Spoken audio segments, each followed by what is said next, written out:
தீபச்சுடரே அருணாச்சலனே உன்னை கார்த்திகை தீபம் தன்னில் காண பரவசமாகுதே. கார்த்திகை தீபம் வந்தது வந்தது கருணையினாலே ஞானம் பொழிந்தது அண்ணாமலையானே உன் மகிமைதானே. உண்ணாமுலையாள் சமேதனாகி உறையும் பெருமானே உள்ளம் எல்லாம் கொள்ளை கொள்ள லீலை புரிபவனே.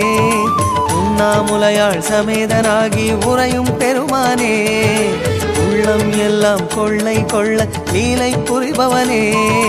உன்னை அன்றி கண் கண்ட கடவுளும் யாரோ ஈஸ்வரனே. உன்னை அன்றி கண் கண்ட கடவுளும் யாரோ ஈஸ்வரனே.